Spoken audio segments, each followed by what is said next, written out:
प्रजा की तरह हम भी देखना चाहते हैं कि इस प्रतियोगिता को कौन जीतेगा। आरंभ किया जाए। इस प्रतियोगिता से पहले प्रजा के सामने आपको कुछ और बातें भी बतानी होगी महाराज। वो क्या है? आपके बाद इस सिंहासन पर बैठने वाला अगला कौन होगा? जी आप क्या कह रहे हैं सेनापति जी? राजा के बाद इस सिंहासन और राज्य की अधिकारी इनकी पुत्री राजकुमारी मैत्रा ही होगी।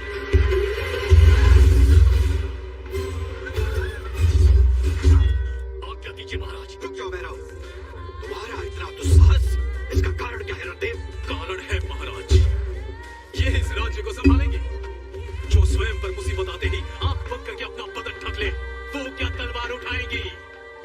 हाँ? जिसमें आत्मरक्षा करने की ताकत ही ना हो, वो इस राज्य की रक्षा कैसे करेगा महाराज? हमारी सीमा पर शेर खान डेरा डालकर बैठा हुआ है, हमारी प्रजा डरी हुई है, थर थर कांप रही है। ऐसी स्थिति में प्रतियोगिता होनी चाहिए, ये जानने के लिए नहीं कि राजकुमारी के लिए अच्छा पति कौन है, बल्कि ये जानने के लिए कि अधिक साहसी कौन है। ये जानना भी अधिक आवश्यक है महाराज कि सिंहासन का उत्तराधिकारी कौन होगा।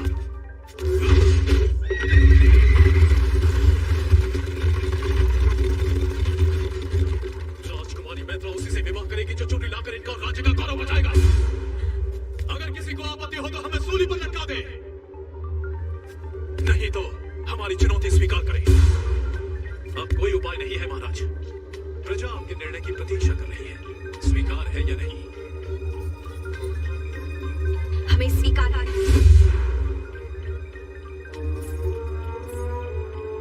परंतु एक शर्त हमारी भी है। क्या है वो? जो भी पराजित होगा वो ये राज्य छोड़कर जाएगा। क्या बात है, हमें हराएंगी, राज्य से बाहर निकालेगी और विवाह से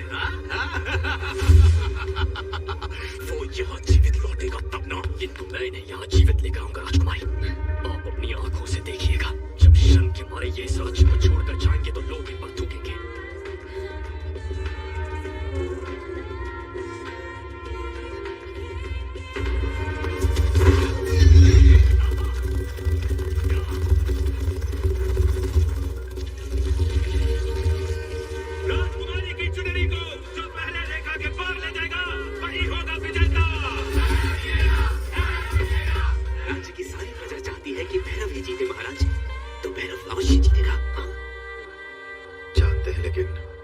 यही तो हमारी समस्या है।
तो डरिए महाराज, भैरव ही जीता है।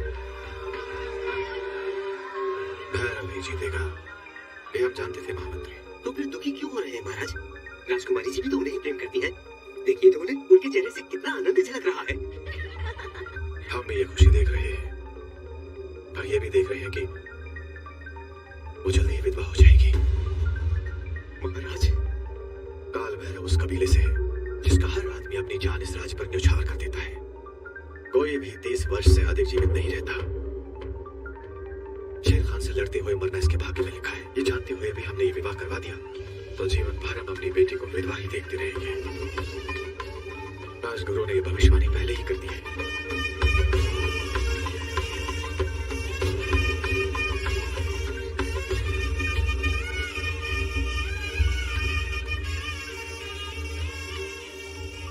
तुमने राजकुमारी की जान बचाई, तुम्हारे होते हुए हमें किसी बात की चिंता नहीं। ये मेरा धर्म है।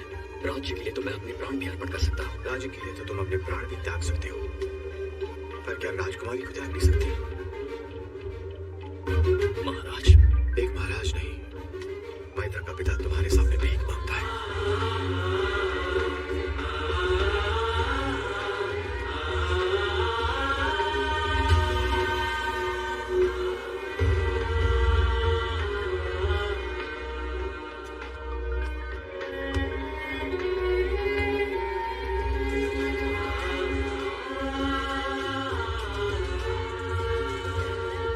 राजकुमारी मैत्रा की आबरू और उदयगढ़ का सम्मान, इनके लिए मैंने ये प्रतियोगिता जीती है, इस राज्य के सिंहासन के लिए नहीं।